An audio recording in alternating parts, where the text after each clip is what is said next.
Buenas noches a todos. Buenas noches, doctor. Buenas noches, doctor. Buenas noches, doctor. Buenas noches, profe. Forero estaba en este curso, ¿cierto? Sí, señor. Sí, señor. Ok, y falleció entonces hoy. Y señor, hoy Ángela Padrón ofreció una misa por la salud de él, como a las 11 de la mañana, y él falleció antesito de la 1 de la tarde. Bueno, me imagino que la familia pues estará bastante acongojada. Sí, señor, ahorita pues está llevando a cabo el tema administrativo, que pues para estos casos de COVID es bastante complejo. Pues técnicamente el COVID ya no está presente en el cuerpo, pero digamos que la Secretaría tiene una serie de requisitos y pues es la hora que no lo han entregado y no se ha podido definir cómo van a ser el tema de las exequias. Okay. Buenas noches, profesor. Compañeros, buenas noches. Buenas noches a todos. Bueno, pues toca que Dios le dé fortaleza a la familia de Forero. ¿Y alguien más está también en el curso con COVID o era solo él? Pues creo que como tan grave, no sé los otros compañeros qué afecciones tengan, pero digamos de él era que estábamos pendientes hace 2 semanas ya. A varios le ha dado COVID, pero pues no ha sido grave. Se les ha quitado rápido. Porque recuerdo que la última vez que hablé con él, creo que fue hace como 10 días, como el día del examen final Que del él se módulo conectó anterior. desde el hospital. Sí, él se conectó desde el hospital, eso fue el viernes, y él nos dijo, ese examen está breve, mañana, el martes ya lo presento. Y pues el sábado sobre el mediodía se saturó y hubo que entrarlo a reanimación y ya de ahí en adelante no reaccionó más. Ok, bueno, pues esperemos que la familia pues sea fortalecida. Voy a llamar lista entonces al final de la clase, ¿ok? Sí, señor. Bueno, sobre lo que hemos hablado en la clase anterior, ¿hay alguna pregunta, alguna duda?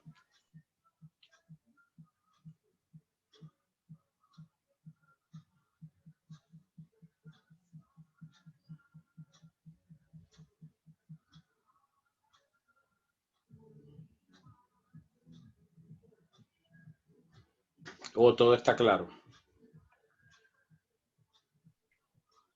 Sí, profe, está claro. Busquen.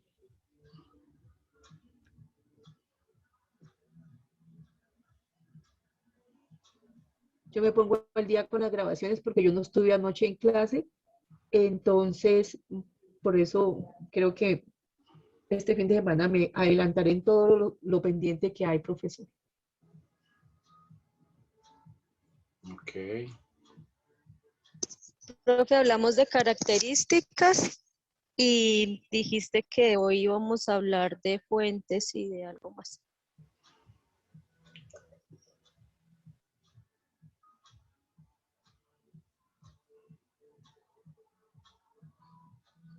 ¿Le dije que de Silvia?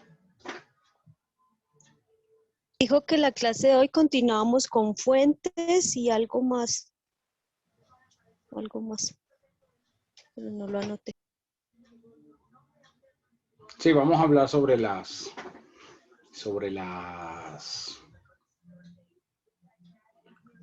fuentes del derecho comercial.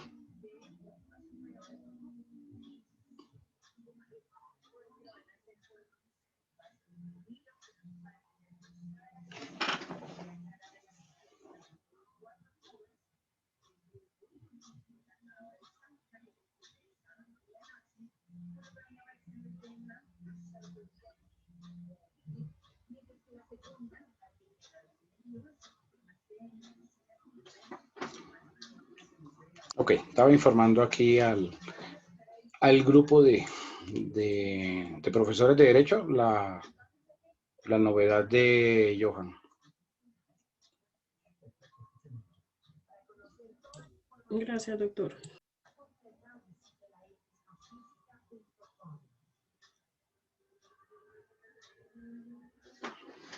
Ok, listo, bueno. Entonces,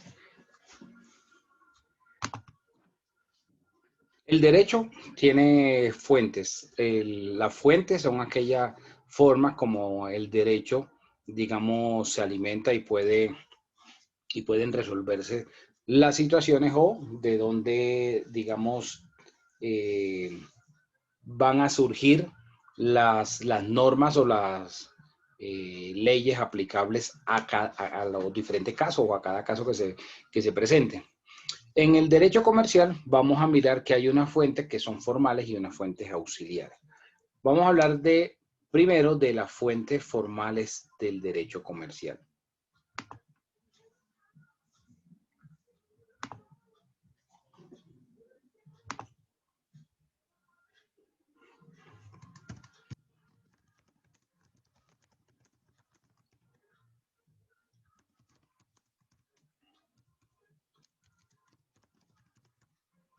Entonces, como fuentes formales del derecho comercial tenemos la ley, la costumbre, la doctrina y la jurisprudencia. ¿Ya habían anteriormente escuchado la fuente del derecho o es la primera vez que la escuchan? Yo sí, doctor, ya la había escuchado, claro que sí.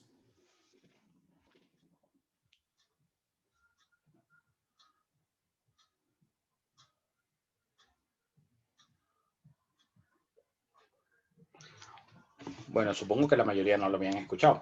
Entonces, vamos a hablar de esas fuentes formales. Esas fuentes formales podríamos decir que son como las fuentes primarias, es decir, aquellas que son las primeras que tiene el juez para resolver los asuntos, ¿sí? Para resolver los pleitos. Entonces, ¿qué es la ley? ¿Quién me podría decir una definición de ley? ¿Qué entiende por la ley? Es una norma que aún está vigente y se rige. ¿Quién más? Doctor, normas que regulan las relaciones entre las personas, las relaciones en la sociedad. Ok, ¿quién más? Doctor, normas que se adecúan al comportamiento de la sociedad, de una sociedad determinada. ¿Quién más? Para mí básicamente es como viene a ser como una regla, como algo que tenemos que seguir pues para poder que algo funcione correctamente. Eso para mí es la ley, es una norma, una regla. Okay. Para mí Es puede un- ser las Es normas, una norma. normas, reglas, fundamentos y doctrina para organizar o para controlar el comportamiento humano. Willington.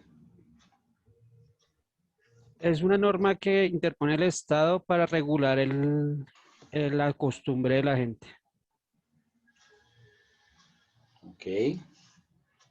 Bueno, ¿alguien más?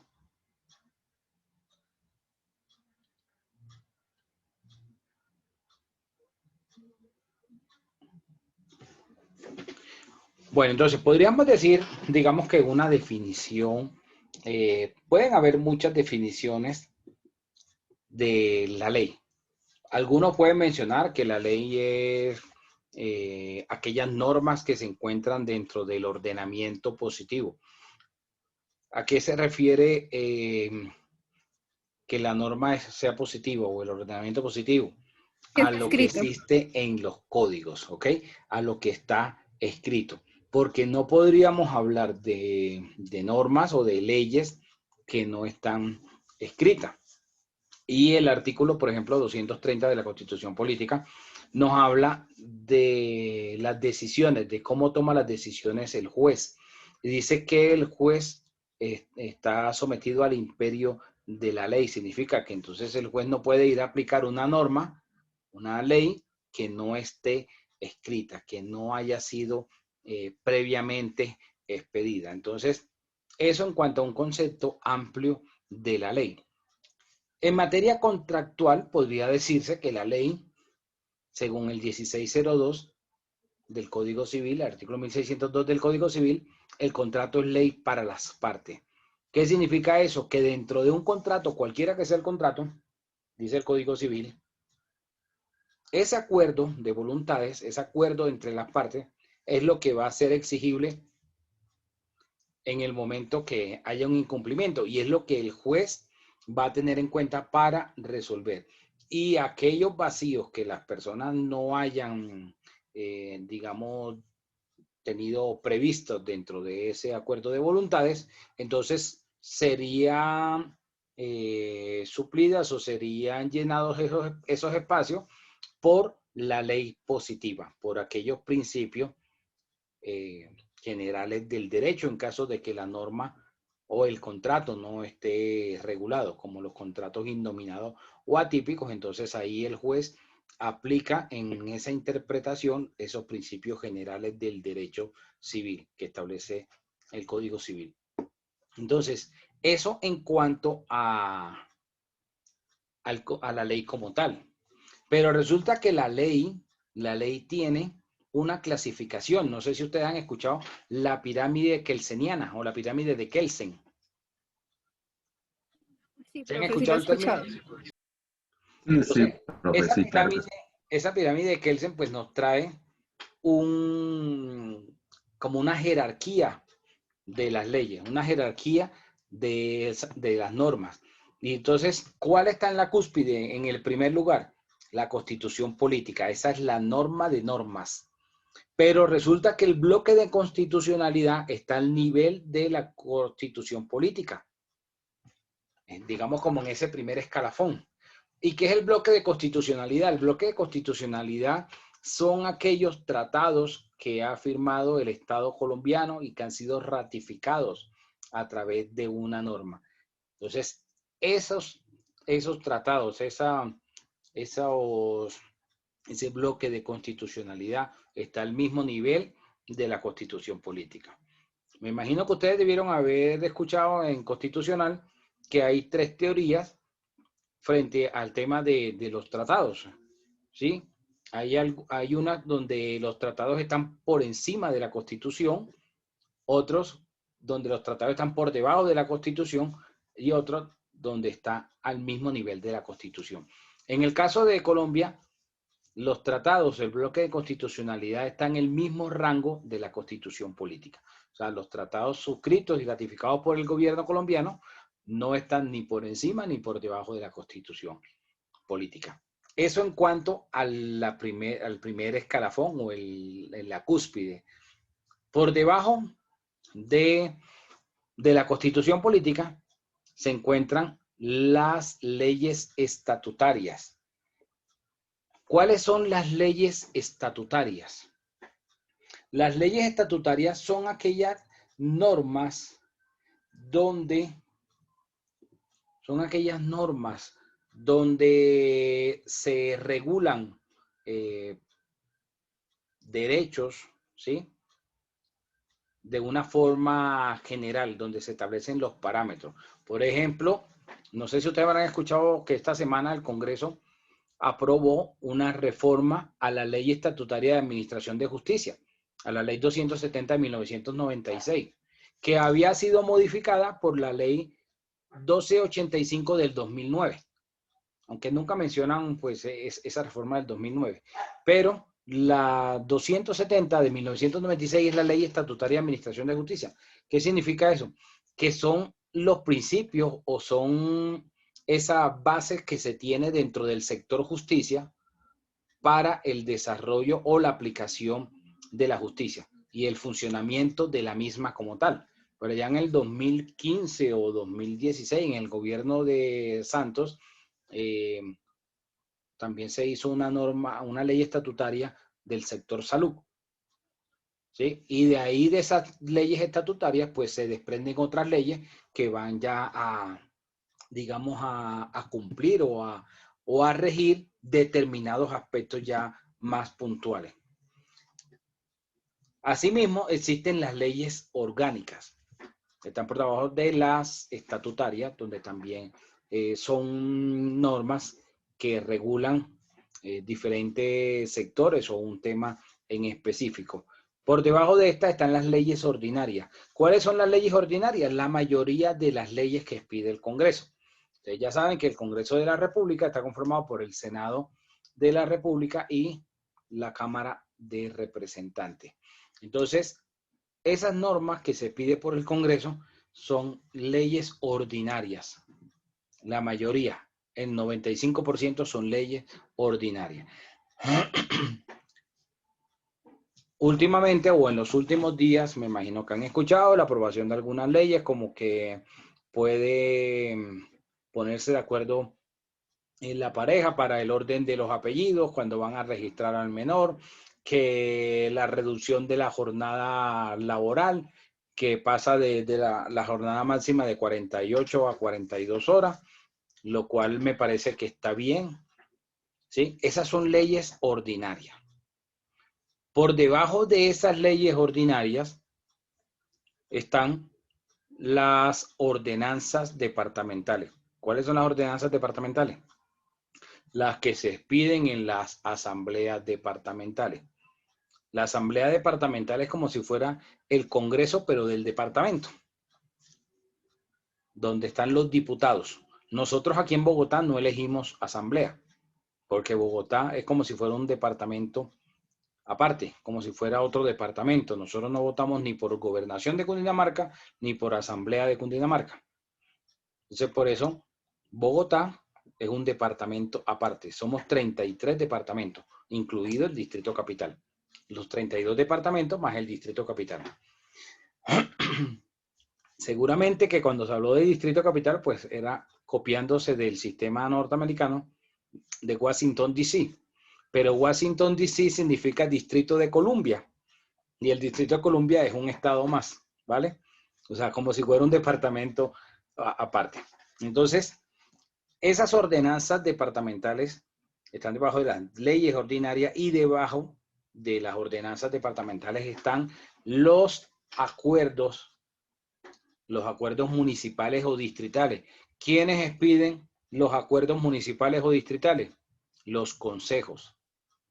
Entonces, a nivel nacional, el Congreso expide la ley y la firma, la sanciona el presidente de la República. A nivel departamental, la ordenanza la expide la asamblea y la sanciona el gobernador. A nivel municipal o distrital, el acuerdo lo expide el consejo y lo sanciona el alcalde. Por debajo de esos acuerdos están las resoluciones ministeriales. Los ministerios sacan sus propias regulaciones, sus propias resoluciones, como por ejemplo las que saca cada rato el Ministerio de Salud, ahorita con ocasión de la pandemia, donde va, digamos, estableciendo el tema de las fases de vacunación y ese tipo de cosas. Esas son resoluciones ministeriales. ¿Dudas? ¿Preguntas? Frente a la ley como tal. La ley sería la primera fuente formal del derecho comercial. ¿Dudas, preguntas o aportes hasta acá? Profe, yo tengo una duda. Digamos que debajo de las leyes no siguen los decretos. Sí, gracias por acordarme. Los decretos ley estarían, bueno, no por debajo, yo los pondría al nivel de la ley ordinaria. ¿Por qué? Porque cuando el presidente de la República establece o expide un decreto o ley, lo hace en función de unas facultades extraordinarias que le ha otorgado el Congreso. El Congreso pide unas facultades extraordinarias para que el Ejecutivo, el presidente, pueda expedir unos unas normas específicas, que son las que se llaman decretos ley. Pero cuando se pide esa autorización al Congreso, cuando el gobierno le pide autorización al Congreso para sacar decretos ley, tiene que ser sobre temas específicos, no es sobre cualquier asunto.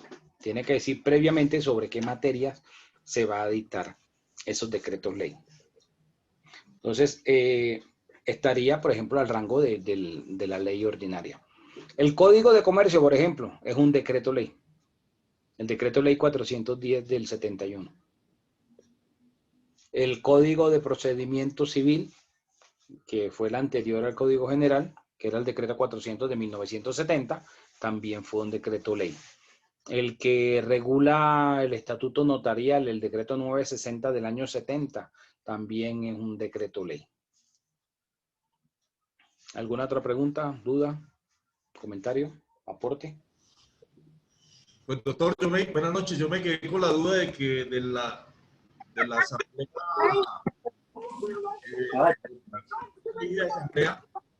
Quédate con la duda de qué. Sobre Cundinamarca, la asamblea, tengo mala señal. Lo que pasa es que tú estás en Soacha, ¿verdad? Tú estás en Soacha. Acuérdate que Soacha es un municipio de Cundinamarca. Entonces en Soacha sí votan por la asamblea de Cundinamarca y por la gobernación de Cundinamarca. Pero Bogotá tiene la calidad de distrito como desde la década del 70 más o menos, que antes se llamaba el distrito especial y después por allá a finales de los 90 le cambiaron a distrito capital. Pero tiene digamos como la doble condición de ser considerada la capital del departamento de Cundinamarca y ser un departamento aparte. Se habló en alguna época, a finales de los 90, si no estoy mal, se habló de que otro municipio del departamento de Cundinamarca debería ser la capital. Se plantearon alternativas como Fusagasugá, creo que fue una de las que se planteó, pero al final no terminaron, digamos, haciendo ese tipo de normas. Entonces Bogotá en algunos casos te va a aparecer en algunas entidades cuando te ponen a diligenciar formularios o cosas así, departamento Cundinamarca, ciudad Bogotá, mientras que en otro te da la opción departamento Bogotá DC, ciudad Bogotá, porque tiene la doble. Gracias, doctor, no sabía. Es diferente el caso de Bogotá a los distritos que se generan, como por ejemplo en Cartagena distrito turístico y cultural, que Santa Marta, que distrito creo que portuario y no sé qué cosa, Barranquilla creo que también tiene la calidad de distrito, por allá Buenaventura también tiene la calidad de distrito, creo que Medellín le dieron la calidad de distrito de no sé qué cosas y de ciencia y así. Pero una cosa es que le den eso y otra cosa es que tengan la calidad de ser independiente. Por eso la alcaldía de Bogotá no está sujeta administrativamente a la gobernación de Cundinamarca. Por eso el alcalde de Bogotá está al mismo nivel que el gobernador de Cundinamarca, no depende del gobernador de Cundinamarca. Y por eso ustedes ven que cuando se hablan de proyectos regional, por ejemplo, que el tren de cercanías, que la ampliación del Transmilenio hacia Soacha, se habla de que el alcalde de Bogotá está al mismo rango, así de tú a tú con el gobernador de Cundinamarca. No está por debajo. Cosa que no sucedería, por ejemplo, con el alcalde de un municipio como Soacha. Pues el alcalde tiene que estar sujeto administrativamente al gobernador. Llega el gobernador y corre, claro, sí, yo entiendo. Entonces, por eso, esa, digamos, como que deja la duda. ¿Por qué sigue Bogotá manteniéndose como la capital de Cundinamarca cuando es considerado un departamento diferente? Y electoralmente es diferente. Ok, bueno, frente a la ley entonces como una fuente formal, quedó claro, ¿sí? Sí, profe, gracias. Bueno, ahora vamos a hablar de la costumbre. ¿Quién me podría definir qué es eso de la costumbre? Profe, pues digamos que la costumbre es la forma en que el actuar, o digamos que puede ser lo que se va viendo, que se hace día a día. Entonces, a raíz de esa costumbre es que se pueden tomar, pueden generar, como por ejemplo que ya todas las personas se acostumbran a hacer lo mismo. Es que no sé cómo explicarlo. Es que sé que la costumbre, después de la costumbre se hace ley, cuando ya llega un momento en el que se vuelve como regular que se haga. Profe, ¿un hábito o una tendencia adquirida a través del tiempo? ¿Más? De alguna forma o manera es una forma o manera de actuar siempre cuando no se deja a disposición la ley. O sea, algo que se pueda hacer sencillo entre dos partes o más. Profe, también. Es una práctica constante que hacemos. Se ha hecho también que Constante y reiterativa. Ok, Claudia, pues Albey. Siga Albey.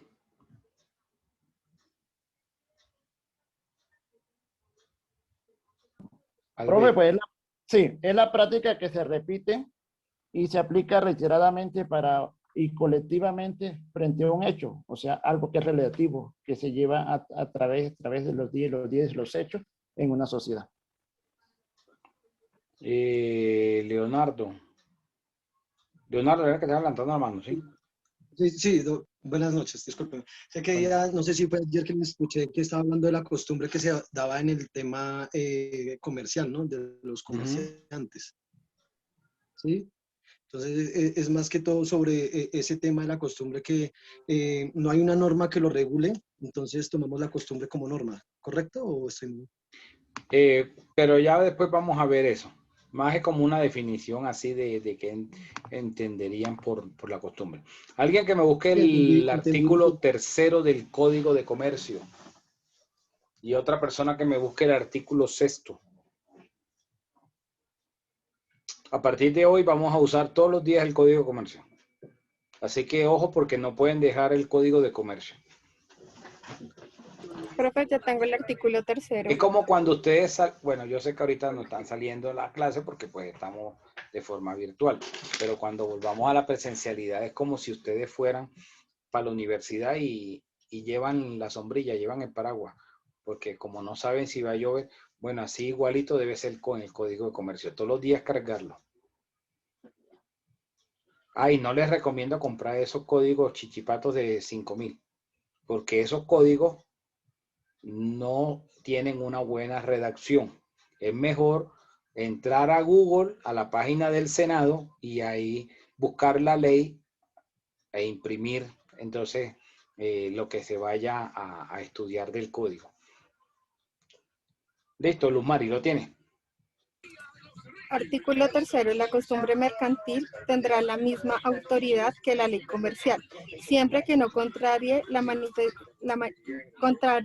manifiesta o tácitamente, y en que los hechos constitutivos de la misma sean públicos, uniformes y reiterados en el lugar donde se hayan de cumplir las prestaciones o sugeridos de las relaciones que se deben regular por ella. En defecto de costumbre local, se tendrá en cuenta en general el país, siempre que reúna los requisitos exigidos en el inciso anterior. Ok. ¿Y el 6º? La costumbre mercantil se aprobará como lo dispone el Código de Procedimiento Civil. Sin embargo, cuando se pretenda probar con testigos, estos deberán ser por lo menos 5 comerciantes idóneos inscritos en el registro mercantil que den cuenta razonada de los hechos y de los requisitos exigidos a los mismos en el artículo 3º. Y cuando se aduzca como prueba de dos decisiones judiciales definitivas, se requerirá que éstas hayan sido proferidas dentro de los 5 años anteriores al diferendo. Bueno, ya ahorita no son 5, sino dos testimonios, no 5, sino 2.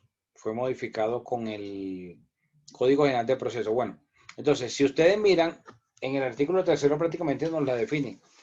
La costumbre podríamos decir que es aquellas prácticas, ¿sí?, que son conocidas, que se han generalizado, que tienen unas características No es cualquier tipo de hábito o práctica. La norma dice que deben tener unos requisitos para que se pueda considerar la costumbre.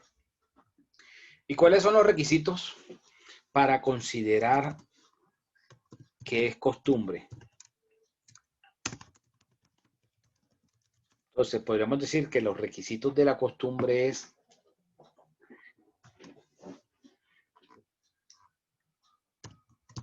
que no sea contraria a la ley.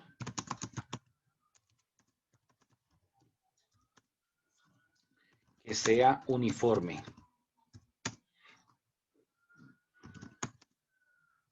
Que sea pública. Y de obligatorio cumplimiento. Entonces tiene 4 requisitos. Que no sea contraria a la ley. ¿Qué significa eso? Que no puede ser que la costumbre sea lo contrario de lo que hay una ley, ¿sí? Ese es un requisito. Otro requisito, que sea uniforme. ¿Qué significa que sea uniforme? Que la costumbre siempre debe ser la misma. O sea, que no puede variar. No es que hay algunas veces la costumbre va a ser tal cosa y después en otras ocasiones entonces la costumbre ya no va a ser así, sino que va a ser de otra forma. No, la costumbre debe ser uniforme, debe ser la misma.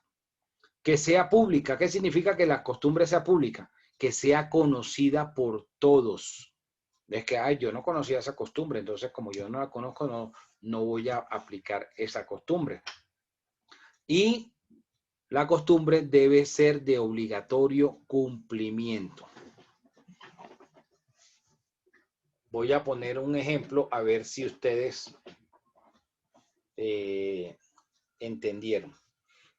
Ustedes conocen los gota a gota, los pagadiarios. Sí, profe. Digamos, pongamos un ejemplo.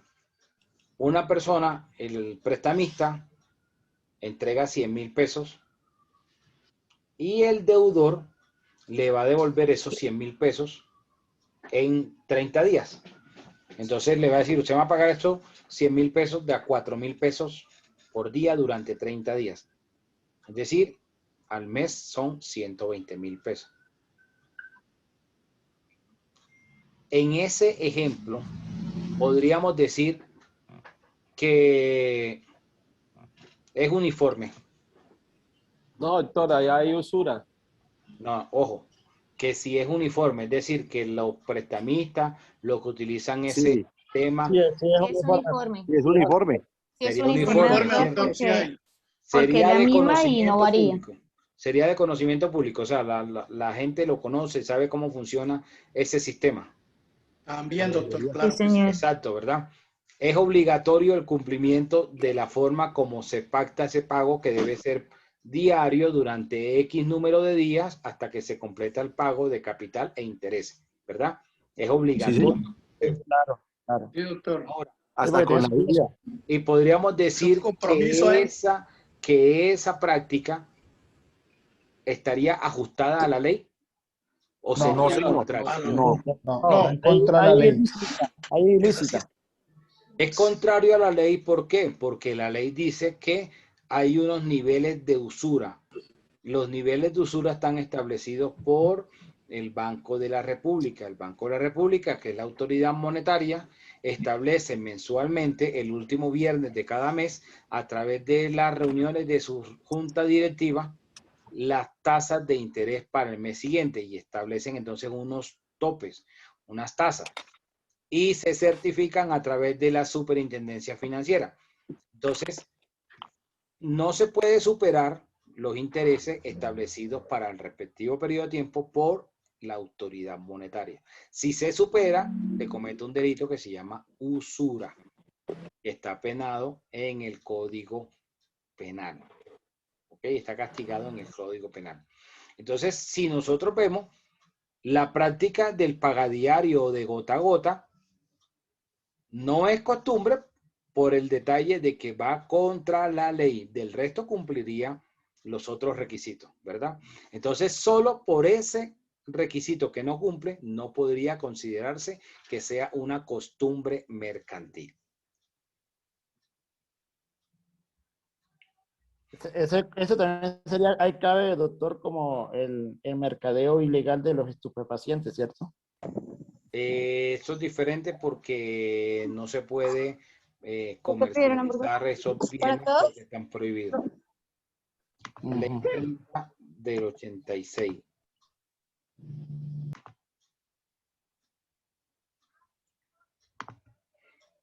Bueno, vamos a hablar ahora de la doctrina. ¿Qué es eso de la doctrina?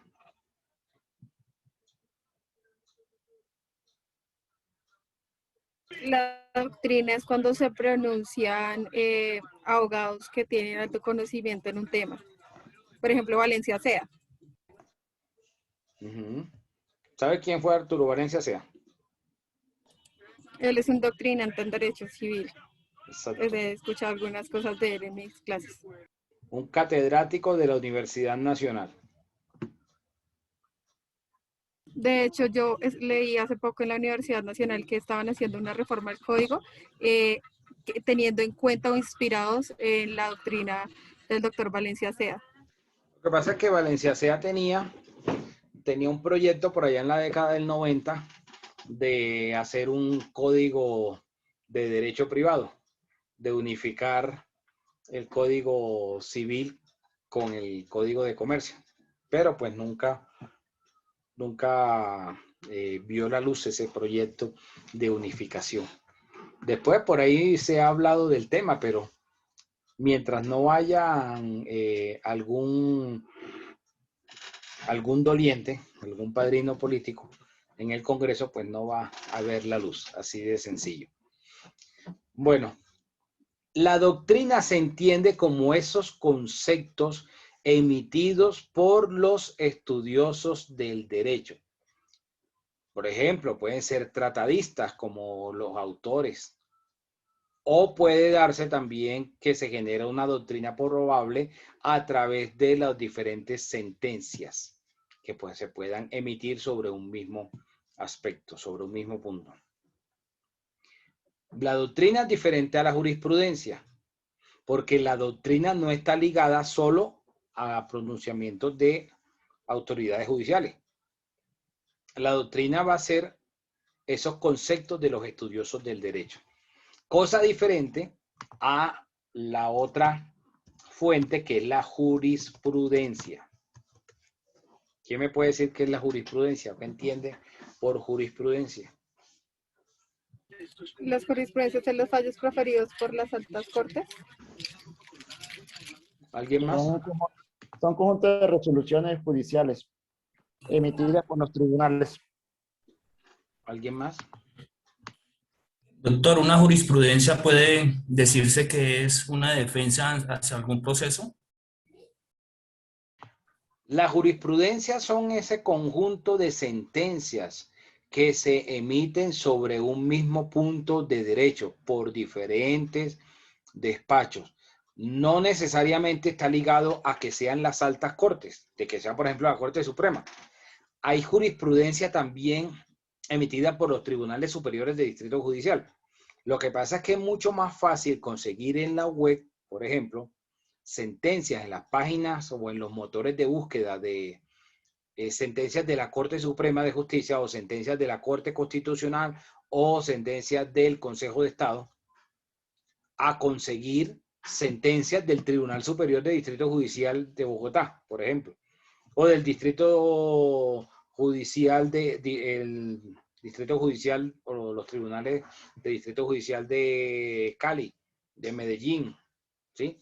Entonces, es mucho más fácil y por eso pues se ha venido asociando a que sean las altas cortes, pero los tribunales superiores también emiten jurisprudencia.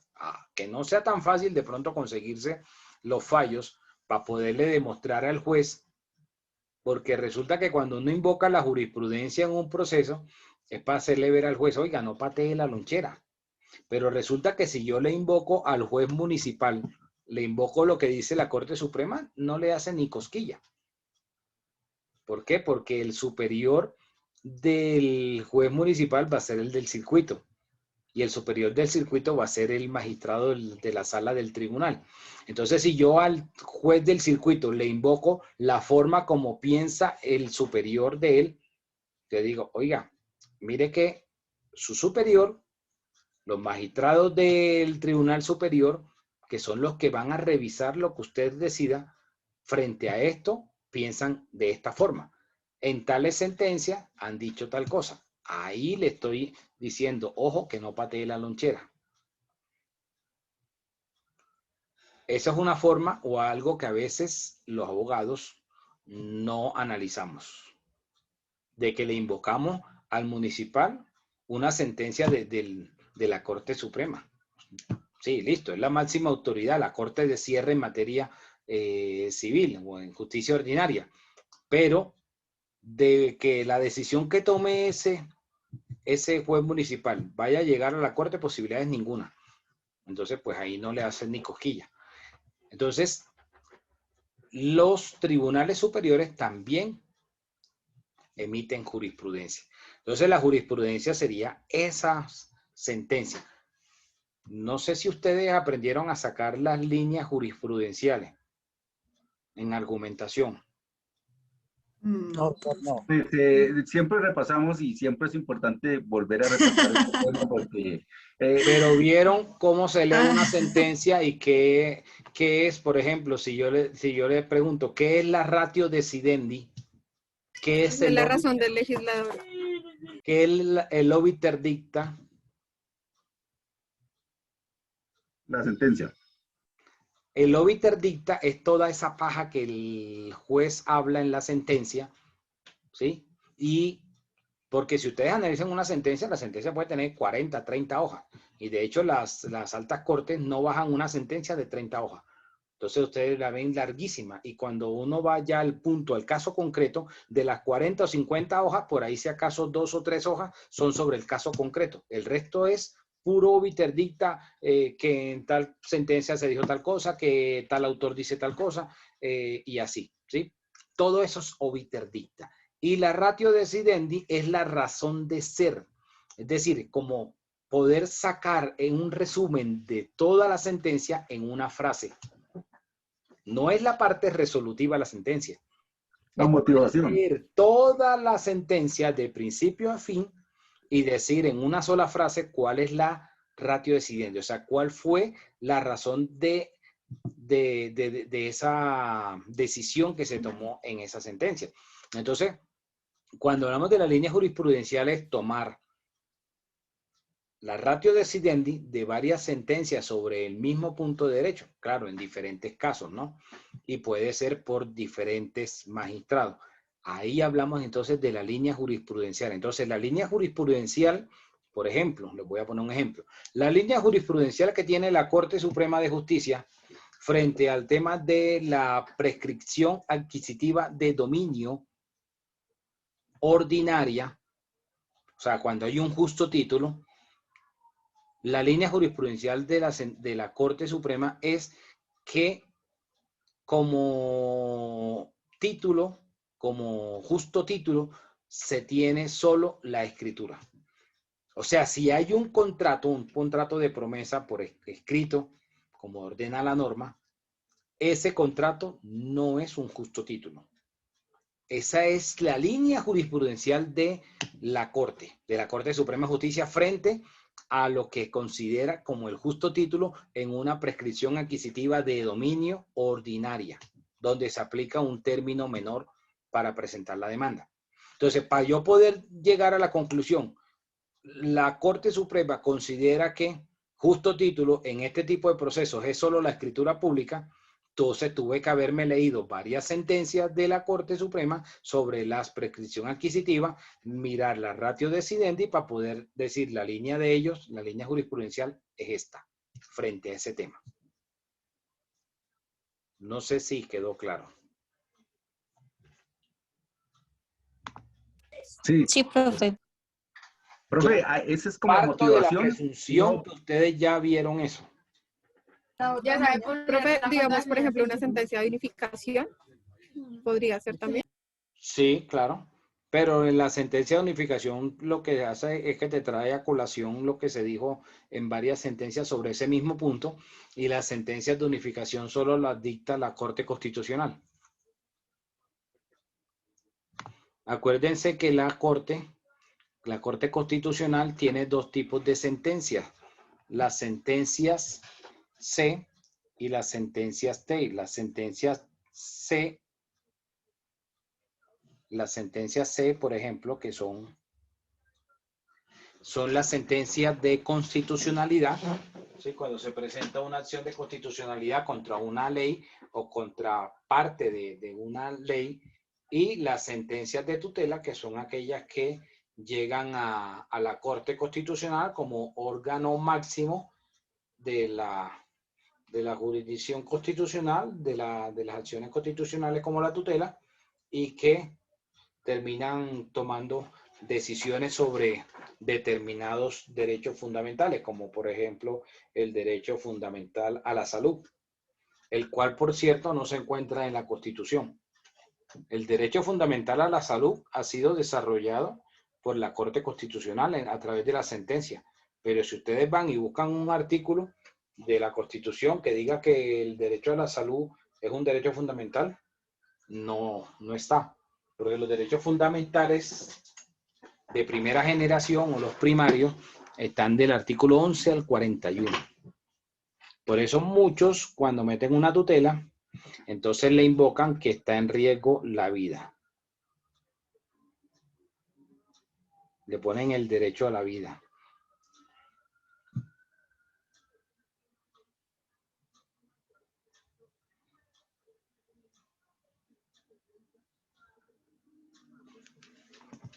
¿Preguntas?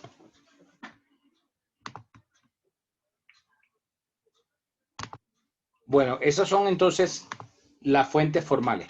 Ahora miremos que hay unas fuentes que no son formales, que son las fuentes auxiliares. Las fuentes formales también se les puede llamar fuentes materiales, fuentes formales o materiales.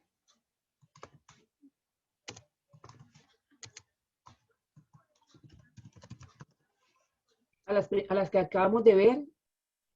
Las que hablamos son las fuentes formales o materiales.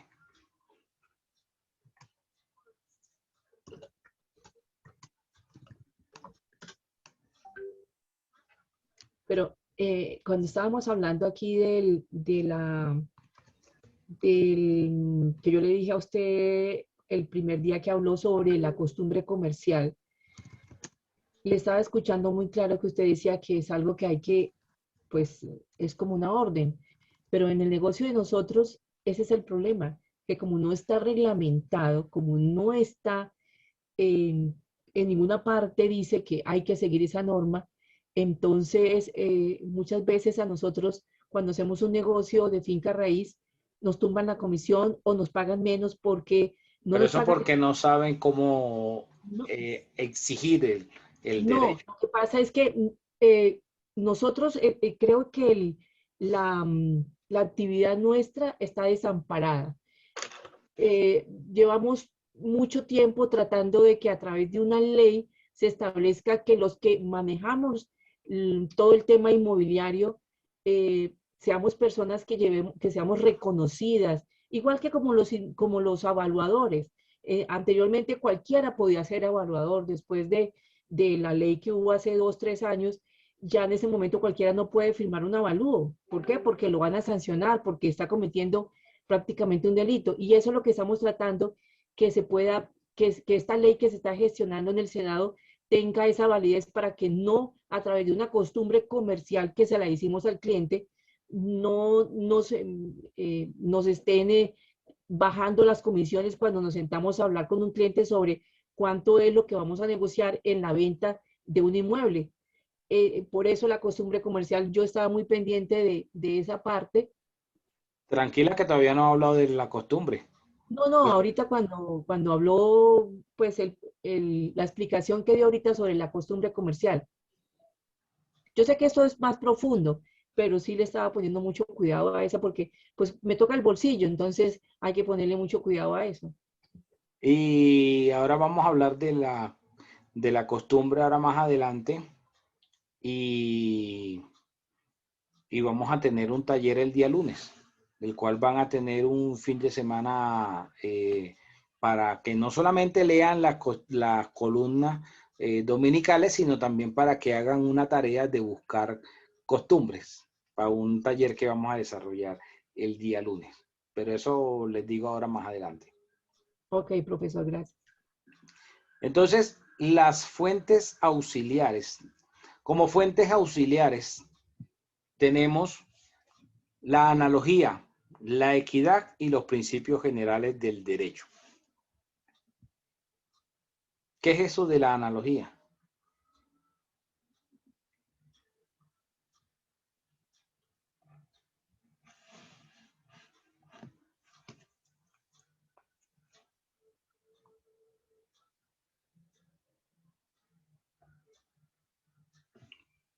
¿Me escuchan? Sí, profe, sí, estamos ahí analizándola. Sí, profe, pero seguramente no sabemos qué es.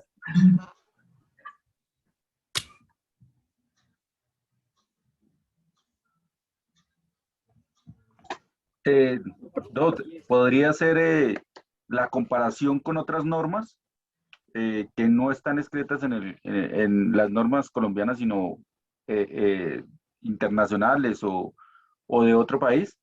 ¿Esa sería como la analogía en No. relación con otras normas? No, no. Voy a poner un ejemplo. El Código de Procedimiento Penal, conocido como la Ley 906 de 2004, como la conocen los penalistas, establece unas reglas muy básicas para el incidente de reparación. Resulta que dentro del proceso penal, una cosa es que el fiscal acusa a la persona ante el juez, porque lo que hace el fiscal es acusar. Esa es la función del fiscal, ser el malo del paseo, acusar a la persona ante el juez de que esa persona cometió un delito. Se hace el juicio y el juez termina declarando culpable a la persona. Pero resulta que una cosa es la pena, la sanción de cárcel, y otra cosa es la reparación a la víctima por ese delito. Entonces, después de que se condenó a X meses o a X años de prisión, se abre un trámite que se llama incidente de reparación integral. Y ese incidente de reparación integral son 3 audiencias que establece el Código de Procedimiento Penal. Pero digamos que lo que menciona el código es que primero, en la primera audiencia se intenta una conciliación. ¿Una conciliación entre quién?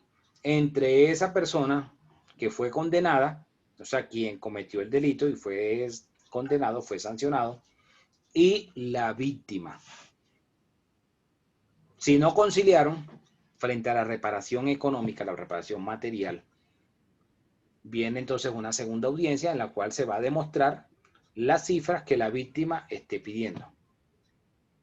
Y una tercera audiencia que entonces no se pusieron de acuerdo, el juez va a decir cuánto va a ser la reparación material, la reparación económica por la comisión de ese delito.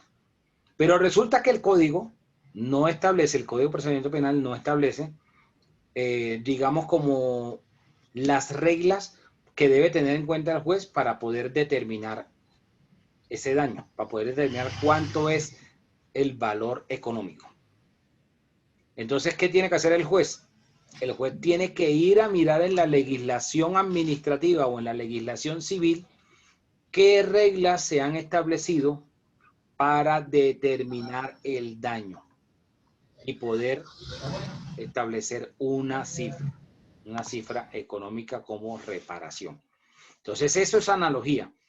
Para este caso concreto, en el derecho penal, no tengo una regla que me diga cómo voy a determinar cuánto es el valor de la reparación económica por la comisión de ese delito, cuánto le debe pagar el condenado a la víctima.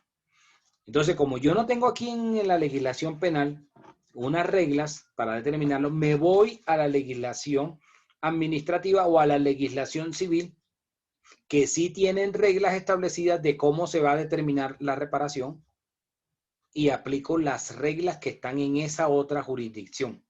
Eso es lo que significa analogía. Cuando yo no tengo unas reglas para aplicar, no yo tengo una ley para aplicar en un caso concreto, entonces voy y miro en otra jurisdicción qué situaciones similares pueden darse para que yo aplique las reglas de esas situaciones similares a este caso concreto. ¿Sí me hice entender? Eso es diferente al precedente. Profe, o sea, cuando no tengo las reglas, ¿voy a mirar en dónde? No lo entendí muy bien. Cuando yo no tengo qué ley aplicar a este caso concreto, yo miro en otras jurisdicciones si existen para situaciones similares algunas reglas que pueda aplicarlas en este caso concreto. Ok, gracias. Cosa diferente es el precedente judicial. Me imagino que ustedes, como buenos cinéfilos, habrán visto que en las películas gringas, la cual cuando hablan de derecho, normalmente lo que vemos es puro derecho penal. ¿Sí las han visto o no? ¿Qué dicen? En este caso, el Estado de Nueva York contra Pepito Pérez. Entonces, le dicen al jurado que tienen que declararlo culpable porque esta situación es similar al caso del Estado de Nueva York contra fulano, y entonces en ese caso se condenó a la persona a X delito, por un delito similar se condenó a X pena. Entonces en este caso ustedes apliquen lo que se dijo en aquel otro proceso. Eso es el precedente judicial. Cuando el juez dice, yo en este caso voy a aplicar situaciones de casos similares que haya dentro de mi propia jurisdicción. Eso es diferente. Entonces, por ejemplo, ustedes han visto que la prensa, ustedes ya saben que yo se lo he dicho anteriormente, me perdonarán si aquí hay algún estudiante que trabaje con algún medio de comunicación, pero es la verdad, mientras no se pruebe lo contrario, ¿verdad? Y es que la prensa es amarillista. Y entonces ustedes ven los titulares. Feminicidio, no sé quiéncito, mató a tal persona y el juez solo le dio 10 años de cárcel. Y así, entonces, ¿cuál es la sensación que van dejando en la gente que ve el noticiero? ¿Qué sensación dejan? Ah, que la justicia no sirve, que los jueces son blandengues, que no están imponiendo unas penas altas. Pero lo que no se toman el trabajito es de sentar en el SEC a un abogado penalista que explique cómo funciona el sistema penal, cómo funciona la dosificación de la pena. Entonces resulta que si no hay jurisprudencia, si no hay sentencias anteriores donde en delitos similares se hayan impuesto unas penas dentro de X rango de pena, el juez no puede llegar a inventárselo en este caso porque sí, porque hay una presión mediática, entonces yo tengo que imponerle la pena más alta. Eso no está ajustado al derecho. Nuestro derecho penal, como la mayoría de los sistemas penales en el mundo, son a favor del procesado, no lo contrario. Pero dentro de la lógica de la gente, dentro del sentido común, la gente piensa que el juez tiene que ponerle la pena más alta. Ah, la pena más alta en Colombia son 60 años de prisión. Entonces, como fue un crimen atroz, el juez tiene que ponerle 60 años.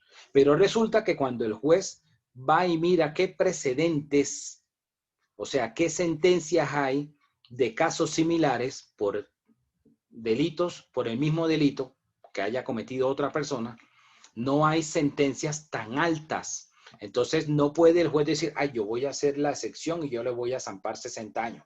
No puede, porque ahí está prevaricando, está yendo en contra de las normas, está yendo en contra del mismo sistema penal. Entonces, normalmente lo que hacen es que no le explican a la gente que hay una dosificación. La pena está dosificada en 4/4. Por ejemplo, si ese delito tiene una pena máxima de 60 años, el primer cuarto está de 1 a 15 años. Ese sería el primer cuarto. El segundo cuarto sería de 15 a 30. El tercer cuarto sería de 30 a 45 y el cuarto cuarto está de 45 a 60. Entonces los jueces tienen que mirar las sentencias anteriores por ese mismo tipo de delito a ver en qué rango han estado, si han estado en el primer cuarto, en el segundo cuarto, en el tercer cuarto o en el cuarto cuarto. Pero resulta que cuando uno mira crímenes atroces, no hay sentencias en el cuarto cuarto. O sea, con las sentencias con la pena más alta. Son exóticas, son muy poquitas. No es el común. Entonces el juez no puede llegar a imponer la pena más alta en ese delito porque la norma, si bien es cierto que le da un rango, no puede llegar a aplicarla. ¿Por qué? Porque la justicia penal es premial. La justicia premia al delincuente. Perdónenme que lo digan esos términos. ¿Por qué la justicia premia al delincuente? Porque es que resulta que cuando el juez le pregunta a la persona, al acusado, oiga, ¿usted acepta los cargos? Si usted acepta los cargos, la justicia, el sistema, y ese sistema fue creado a través de la ley, o sea, no fue creado por el gobernante de turno. Entonces, si usted acepta los cargos, usted puede obtener una rebaja hasta el 50%. Hasta, no del 50%, hasta. Entonces, esas son normas que ya están vigentes y que están amparadas en tratados internacionales suscritos y ratificados por Colombia desde hace décadas. Entonces, el juez no se puede apartar de eso. Entonces, si la persona acepta cargos, ya el juez tiene que darle una rebaja de la pena, al menos que hayan ciertos delitos, como por ejemplo los que se cometen contra los menores, que están en la ley de infancia y adolescencia, donde prohíbe que sean beneficiarios de rebajas, como por ejemplo el delito de acto sexual abusivo con menor de 14 años, lo que ustedes conocen como tocamiento. Eso no tiene ningún tipo de rebaja, pero eso es muy puntual. Pero la regla general es la persona acepta cargos y tiene una rebaja. ¿Por qué tiene una rebaja? Porque está evitando que el Estado haga toda una investigación, desgaste unos recursos para demostrar que la persona cometió el delito. Entonces, como la persona acepta la responsabilidad, hay que premiarlo. ¿Cómo? Hay que premiarlo bajándole la pena, dándole una rebaja. Entonces, ese tipo de situaciones no se explican y se deja la sensación de que la justicia no actúa bien. Si ustedes miran la reforma a la justicia que salió aprobada esta semana en el Congreso, me pareció que es muy buena, o sea, que tiene aspectos positivos. Primer aspecto positivo. El 3% del presupuesto de la nación va para el sector justicia. Eso significa que le van a dar cada año más plata. Entonces, si le dan cada año más plata, pues pueden tener más empleados, pueden tener más jueces, pueden crear más despachos judiciales y atender mejor la oferta de justicia que existe, ¿cierto? Ese tipo de cosas no lo muestra en las noticias. ¿Por qué? Porque eso no es bueno. No es bueno demostrar como que, ay, qué bueno que los jueces hagan... ¿Por qué? Porque lo que vende es el amarillismo. Es decir, no, el pobre policía se mata 4 horas, de 2 a 4 horas, mientras capturó al Pepito Pérez, lo presentó, lo empapeló y lo presentó en la audiencia el fiscal. Y entonces, después de todo ese trabajo que hizo el policía y tal para evitar la vaina, llega el juez y lo deja libre. Entonces, ¿quién es el malo del paseo? El juez, porque lo dejó en libertad. Y lo cogieron con las manos en la masa. Y habían grabaciones y hay testigos y tal, y no sé qué. ¿Sí? Porque no entienden cómo opera la justicia. Entonces la justicia o el juez no puede actuar de manera impulsiva como actúan los medios o como actuaría la gente del común. Cuando uno ve que están atracando a alguien o que le están haciendo la comisión del delito, pues cualquier persona se solidariza con la víctima, ¿cierto? Eso es normal, eso es entendible, pero una cosa es eso y otra cosa es ya dentro de la aplicación de la justicia. Entonces, ese tipo de cosas sería la analogía. Cuando yo no tengo unas reglas y para un caso concreto y yo entonces debo ir y mirar en otra jurisdicción para casos similares qué reglas hay que yo pueda venir a aplicar en este caso. Eso es la analogía. Digamos que esa sería como una de las reformas que se podrían hacer. Yo pienso, ¿no? Que de alguna manera la justicia está hecha para el victimario, no para la víctima. A la víctima no le generan justicia, en términos generales no le generan justicia. ¿Por qué? Porque una persona que lesiona a otro, un bandido lesiona a otro por robarle el celular, lo capturan, lo mandan a la cárcel, él tiene comida, dormida, tiene salud, pero si a la víctima, por alguna razón, en las lesiones que le causaron, le dañaron el vaso y no puede trabajar porque ya su condición médica no le permite, el Estado no se apropia de eso. El Estado lo deja a su suerte. Entonces, pienso que esa debería ser una de las reformas que deberían hacerle a la ley, que Pero eso la no se responsabilidad puede. es del Estado. Pero eso no se puede, te voy a decir por qué. ¿Por qué? Porque resulta que esos son derechos humanos. O sea, cuando tú vas y miras la Declaración Universal de los Derechos del Hombre, ¿sí? De 1948, búscalo por Google en internet y ahí te va a aparecer. Y vas a mirar el artículo 16, si no estoy mal, de que habla que todas las personas tienen derecho a ser juzgados. Y ahí hay una cantidad de situaciones, entre esas que si la persona no tiene los medios para pagar un abogado, el Estado debe obligatoriamente proporcionarle un abogado. Y eso hacen todos los países, todos los estados tienen esa obligación. Entonces, dentro de ese carácter se mira es la dignidad la dignidad humana de esa persona que está siendo procesada, más allá del acto que haya cometido. El acto va a ser reprobable, ¿sí? Va a ser reprochable, pero lo que mira el tratado, lo que mira la Declaración Universal es la dignidad humana como tal, más allá de la conducta desplegada por esa persona. Entonces, por eso no puede haber normas en ese sentido, porque irían en contra de la misma Constitución, de los mismos tratados que ha ratificado el Estado. No, yo digo sí. O sea, todos los derechos del victimario pues tienen que ser asumidos por el Estado y tienen que ser respetados. Lo que yo digo es la víctima. La víctima está a su suerte. Una persona, si usted no tiene abogado, la persona que está siendo capturada y procesada sí tiene abogado. Si usted no tiene, pues le tocó pagar. Si usted por alguna razón tiene que ir a exámenes médicos o tiene alguna situación especial, pues los tiene que pagar usted porque el Estado no lo asume usted como persona. O sea, la víctima abandonada totalmente y el victimario pues con todas las posibilidades. Entonces yo pensaría que esa sería una de las reformas, que la víctima tenga los mismos derechos del victimario, o sea, que tenga la asistencia del Estado porque es culpa del Estado que él hubiera sufrido, porque el Estado lo tenía que proteger.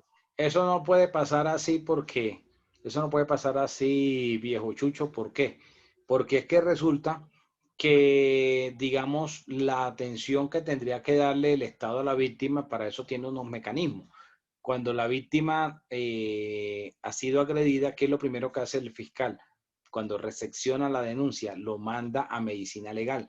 El médico lo valora y lo remite para que le hagan los respectivos procedimientos, por ejemplo, a través de su sistema de salud, de su EPS. Y las personas que tienen EPS, pues son atendidas por el SISBEN. O si no tiene SISBEN, igualito son atendidos dentro de los hospitales públicos. O sea, en la norma, ninguna persona se puede quedar sin atención en salud por la situación que sea.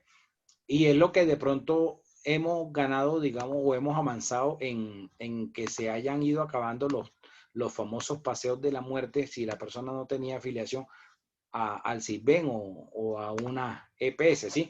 Pero digamos que ahí lo que se mira es ese derecho humano.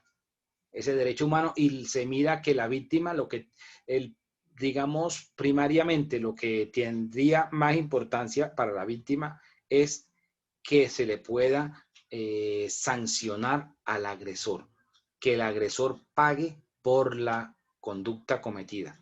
Porque como lo mencioné hace un rato, fase es, que es la que normalmente siempre vemos en la televisión, es la fase del juicio, hasta que lo condenan. Pero después de la condena viene la otra parte de la reparación material, la reparación económica por ese daño cometido. Como en el caso de Diomedes Díaz, no sé si se acuerdan. Me imagino que Jesús se acordará. Diomedes lo condenaron, ¿por qué? Por homicidio culposo o homicidio preterintencional, porque no fue la intención matar a la muchacha. Y después de que fue, bueno, cuando estaba siendo procesado, llegó a un acuerdo económico con la familia de la muchacha y tuvo que pagar una reparación integral. Entonces, pagó cárcel, no recuerdo si fueron como 6 o 7 años que fue la cárcel lo que pagó por el atenuante del homicidio que le habían endilgado, y tuvo que reparar económicamente a la familia de la víctima. ¿Sí? Eso es digamos, como la consecuencia de lo principal. ¿Qué es lo principal? Que se logre justicia. O sea, que se demuestre la responsabilidad y se sancione. Y después de esa sanción de cárcel es donde viene entonces la otro tipo de reparación, como la reparación material, la reparación económica. ¿Sí? Mira los acuerdos de paz. ¿Qué es lo que algunas veces pelean? Que esta gente que entregó las armas, que firmó el acuerdo con el gobierno anterior, todavía no han terminado de ser juzgados. Apenas están siendo juzgados, y entonces, dentro de todo el sistema de justicia, o esos principios del sistema de justicia, la persona tiene que recibir una sanción por la conducta cometida y tiene que aportar la verdad, reconocer el hecho, digamos, hacer como los actos de contrición, de pedir perdón, de comprometerse a no repetir los hechos y ese tipo de cosas. Pero la sanción principal ahí es la condena. Digamos que eso es lo principal. Que le pidan perdón al familiar del que mataron, esa es la consecuencia de la otra situación. No es que sea necesariamente eso lo principal. Eso es importante para la víctima, para la familia de la víctima. Digamos que esa sería la convicción que tendríamos que cambiar, digamos, en la justicia, en el sentido en que la visión no sea la sanción punitiva de la persona, ¿cierto? Sino que sea una sanción en la que él participe como infractor. Entonces, que él participe en el resarcimiento a la víctima. Y eso, pues diríamos que es una de las cosas que debería cambiar. Ese sería como el camino a que, venga, usted cometió tal delito, usted hizo tal cosa, participe en la reparación a la víctima. Y no vaya y pague una cárcel y la víctima quede tirada esperando una indemnización que no va a llegar, porque si la persona no tiene nada, pues nunca le va a pagar nada. Básicamente sería como eso, pero una justicia restaurativa. Una justicia, eso. no, pero sí sucede. Te voy a poner un ejemplo sencillito. Sí sucede. De pronto no de la magnitud como uno esperaría en todos los casos, pero resulta que cuando una persona es condenada por el delito que sea, tiene unos beneficios que están consagrados en el Código Penal. Y los beneficios es poder solicitar la libertad condicional. O sea que después de haber pagado, que es lo que se conoce como las 3/5 partes de la condena, pueda solicitarle al juez de ejecución de pena, decir, oiga, señor juez, yo me he portado bien, ya he pagado las 3/5 partes de la condena, entonces permítame terminar la condena en libertad. Entonces el juez lo primero que hace es, venga a ver, usted reparó a la víctima. Ah, no, que no es reparado. Entonces pailas, paga la condena completica, no tiene derecho a ningún tipo de rebajas, ¿sí? Ahí estamos viendo una justicia restaurativa. Entonces, cuando la persona que es condenada se da cuenta de esta situación, cuando ya va a pedir las 3/5 partes, entonces, bueno, si yo hubiera reparado a la víctima o si ya lo hubiera pagado, entonces tuviera el beneficio de las 3/5 partes y tal, porque es lo primerito que el juez revisa y le pregunta a la víctima, oiga, señora víctima, ¿le repararon? ¿Le indemnizaron lo que el juez dijo? Entonces, no, no lo hizo. Bueno, entonces no le rebaja ni un día de cárcel. Y paga la pena completica. Sí, faltaría, sí, muchas veces uno no tiene como esa ampliación de la información porque en términos generales uno no piensa que para poder darle, digamos, algún tipo de rebaja a la persona, intervenga la víctima en algún caso. Ya vemos que efectivamente sí interviene porque el juez tiene en cuenta, digamos, a la víctima en ese aspecto de la Lo reparación. que pasa es que no han visto todavía penal. De pronto vieron penal general y falta que vean el penal especial y el procesal penal y todo eso, donde van a mirar pues todo ese tipo de cosas.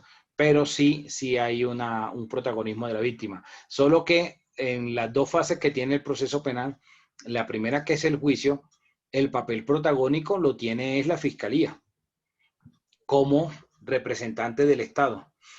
Presentarlo ante el juez y lograr que lo condene. Ahí el papel protagónico lo tiene la fiscalía. Después, y es lo que se basa en los medios, pero para hablar mal de la entidad, que siempre que van a dejar prescribir los términos, que no han condenado a fulanito, que no cogieron a los autores intelectuales, Pau, los autores ¿y si tú materiales. vas y acompañas a mi mamita para que saque los perritos para que no se vaya? Pero después de la condena viene el papel protagónico de la víctima, y entonces donde la víctima impulsa para que le impongan cuánto es la reparación y entonces presionar para que le reparen. Ahí viene el papel protagónico de la víctima, porque lo primero dentro de esa lógica es sancionar la conducta delictiva, sancionar que violó lo estipulado en la ley penal. Y eso lo hace a través del juicio, cuando se le condena a X tiempo de prisión.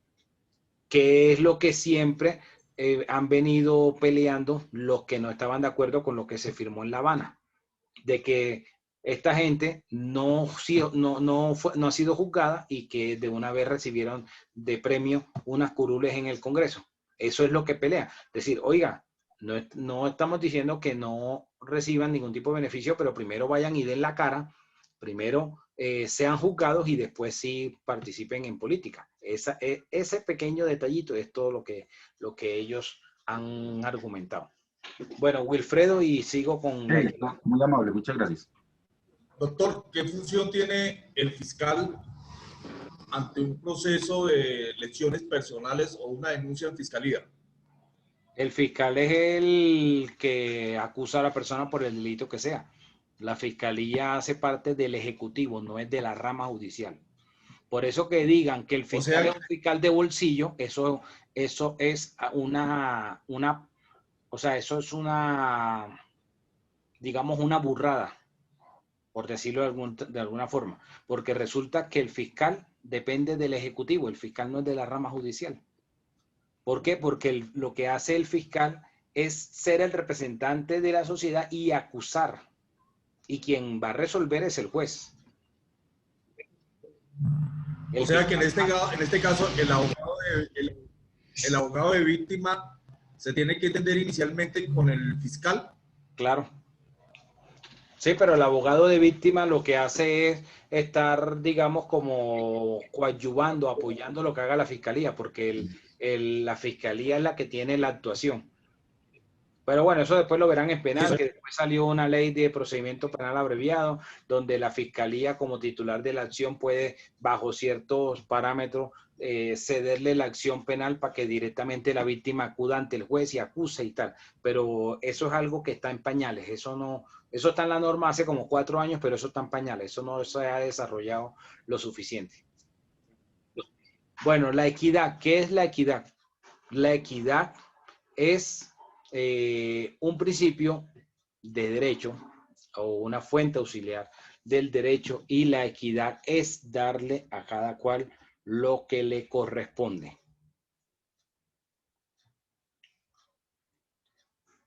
Y los principios generales del derecho. Finalmente, los principios generales del derecho. ¿Cuáles son los principios generales del derecho? Son aquellos principios que se encuentran dentro de, por ejemplo, la Constitución política. Ustedes recuerdan sobre las sentencias que han permitido las uniones civiles o las uniones maritales entre personas del mismo sexo o la posibilidad de adopción de parejas del mismo sexo. Han escuchado esos casos, ¿no? Las sentencias que ha emitido la Corte Constitucional al respecto. ¿Sí lo han escuchado? Sí, profe. Y la Corte ha, digamos, tomado esas decisiones. No existe norma para tomar esas decisiones, ¿cierto? Porque no hay ninguna ley. No hay costumbre. Entonces, a falta de ley se aplicaría la costumbre, pero como no hay ni ley ni costumbre, se va a la doctrina. Para estas situaciones o estos ejemplos que he colocado, no habría ni ley, ni costumbre, ni doctrina. Entonces irían a la jurisprudencia. Bueno, a ver, hay sentencias donde se hubiese dicho algo. Entonces, no habiendo ley, ni habiendo costumbre, ni doctrina, ni jurisprudencia, se irían a las fuentes auxiliares. Entonces, por analogía podrían aplicarle, no podrían aplicarle por analogía tampoco. Buscarían por equidad y finalmente llegarían a los principios generales. Entonces, cuando se van a esos principios generales del derecho, entonces ustedes ven que en base al artículo 13 constitucional del derecho a la igualdad o evitar la discriminación, han resuelto ese tipo de sentencia. ¿Ok? Pero si se van a la norma, no habría. Si ustedes van y miran el artículo 113 del Código Civil, define qué es el matrimonio. Y habla de que el matrimonio es entre un hombre y una mujer. Y la norma sigue vigente, no ha sido modificada. Cuando ustedes van y miran la definición del concepto de familia de la Constitución política, tampoco ha sido modificado. Entonces se van a esos principios generales, es decir, como a esos dogmas o a esos principios por los cuales se podría entonces intentar resolver esas situaciones. Recapitulo para finalizar. Principios, las fuentes formales o materiales del derecho. La ley, a falta de ley se aplica la costumbre, a falta de costumbre se aplica la doctrina, y a falta de doctrina la jurisprudencia. Si en el examen llegara a aparecer esa pregunta, la respuesta debe ser en ese estricto orden. Primero, se aplica la ley. Si no hay ley, aplico costumbre. Si no hay ni ley ni costumbre, busco la doctrina. Si no hay ni ley, ni costumbre, ni doctrina, aplicaría la jurisprudencia. Y si no hay ninguna de las cuatro anteriores, entonces aplicaría las fuentes auxiliares. Bueno, tarea. Hablo ahora de la costumbre. Empiezo a hablar de la costumbre mercantil. Entonces, como ya vimos, la costumbre mercantil tiene 4 requisitos. Que no sea contraria a la ley, que sea uniforme, que sea pública y que sea de obligatorio cumplimiento. Pero la costumbre se clasifica. Hay 4 tipos de costumbre.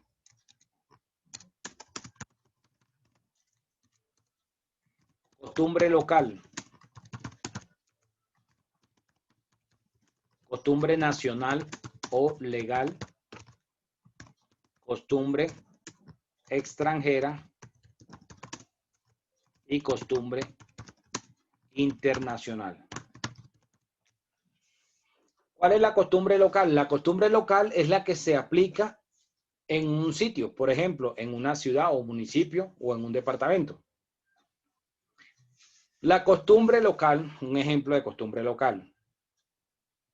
¿A qué hora se hace el check-out o el corte del día en los hoteles en Bogotá?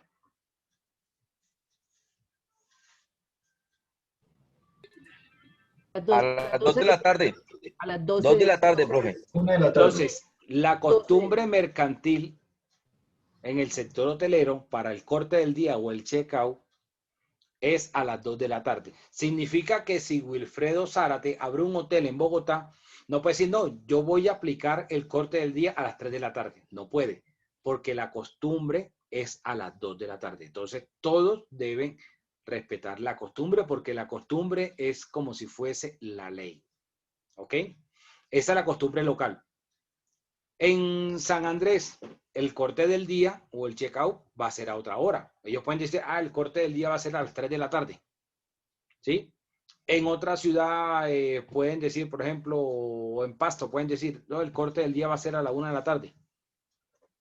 Esa costumbre sería local. Entonces, la costumbre local, los hoteles en Bogotá, del corte del día es a las 2 de la tarde. Es costumbre local en Cali, el corte del día de los hoteles a las 3 de la tarde. Es costumbre local en San Andrés, el corte del día de los hoteles a las 2:30 de la tarde. ¿Sí? Esa sería costumbre local, es decir, en cada sitio va a ser diferente. Cuando la costumbre local se replica en la mayoría del territorio, hablamos de que la costumbre entonces es nacional o legal. Entonces, ¿cuánto se le paga de comisión a la persona que vende un vehículo? Al que ayuda a vender el vehículo, se le paga una comisión del 3%. Ese 3% se paga en Bogotá. En Barranquilla la comisión es el 3%. En Arauca la comisión es el 3%. En Quito la comisión es el 3%. Entonces significa que esa es una costumbre nacional. ¿Ok? Costumbre extranjera. Una costumbre mercantil de otro país. Ejemplo. Para los comerciantes en los Estados Unidos, el Black Friday, que es el viernes después del Thanksgiving, el día siguiente después del Thanksgiving, que es el tercer jueves del mes de noviembre. Entonces, comercialmente allá, la costumbre en ese país es que los comerciantes hacen buenas ofertas, hacen unas rebajas grandes el viernes negro o el Black Friday. Y esa es la costumbre en ese país. Aquí nosotros la estamos adaptando, pero al modelo colombiano, al estilo colombiano, y ahí la terminan embarrando.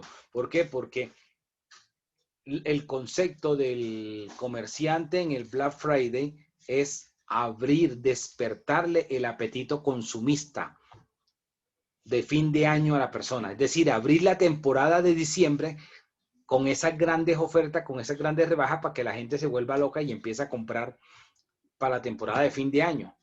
Y empieza ese día. ¿Cómo opera aquí para nosotros? Si bien es cierto, en los últimos años se ha copiado lo del Black Friday, las ofertas, si son como las de Falabella, no sé si vieron, de que la prenda valía 150 y entonces para el día del Black Friday la ponen que vale 200 y con el descuento quedan 150. ¿Sí? Pues eso no es ninguna rebaja. Entonces, aquí comercialmente, lo que se aplica de los descuentos o de las ofertas es en enero. Los saldos. Vender en enero, después de que pasó el 6 de enero, lo que no se pudo vender en la temporada de diciembre. Ese es el concepto que tiene el comerciante acá. ¿Sí? O sea, ustedes van y miran en enero hay rebaja en ropa, en calzado, muchas cosas que no se lograron vender en diciembre. Mientras que el concepto del Black Friday en los Estados Unidos es abrir ese apetito consumidor de fin de año. Entonces, los comerciantes hacen unas grandes rebajas. Esa es la costumbre extranjera, que allá ese viernes es el día de las grandes rebajas y ese día abre el comercio del fin de año. Esa es la costumbre extranjera. Costumbre internacional. La costumbre internacional es la que se da en varios países. La costumbre siempre debe ser la misma.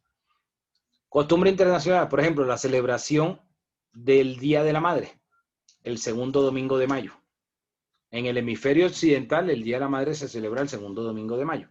Que este año, que es un año atípico por el tema de la pandemia, el gobierno lo dejó para el último domingo de mayo, eso es otra cosa. Pero siempre ha sido el segundo domingo de mayo. Entonces, en los países de América y de Europa, el Día de la Madre pues va a ser el segundo domingo de mayo. Esa sería una costumbre internacional. Cuando hablamos de estas costumbres, nos referimos a algo que sea mercantil, ¿sí? Que tenga que ver con el comercio. ¿Podríamos decir que la Semana Santa fuera una costumbre internacional? No. No, señor. Claro que sí. La Semana Santa se ha vuelto una costumbre mercantil. En esa semana la gente sale, vacaciona, ¿sí? Independientemente del sentido religioso de la semana, o sea, la parte mercantilista no se puede desconocer. Entonces, esa sería una costumbre mercantil internacional. Ahora, ¿cuál va a ser el trabajo de ustedes el fin de semana? Conseguir ejemplos de costumbre local, de costumbre nacional, de costumbre extranjera y de costumbre internacional. Entonces, el día lunes se van a hacer en grupitos y entonces, bueno, Wilfredo y su combo. Entonces yo le puedo preguntar, Wilfredo y su combo, a ver, léame las costumbres locales, 5 costumbres locales. Entonces después le pregunto a Pedro Romero, que estuvo en otro grupo, entonces, Pedro, ¿cuáles son las costumbres locales? Pero Pedro, el grupo de Pedro no me puede repetir costumbres de las que me dijo el grupo de Wilfredo, ¿ok? O sea, que consigan muchas costumbres, muchos ejemplos de costumbre, ¿sí? Entonces, no es solamente mencionar que mencione la costumbre de tal cosa, sino tienen que explicar en qué consiste. Así como yo les he explicado la costumbre en el sector hotelero frente al corte del día, ¿sí? ¿Dudas, preguntas? Sí, profesor, le quería pedir un favor. Como yo voy a aprovechar este fin de semana para ponerme al día con las clases que yo no atendí ayer, ¿esta grabación usted la va a subir hoy, mañana? Yo todos los días subo la grabación después de la clase. Listo, profesor, gracias. Esa era mi inquietud.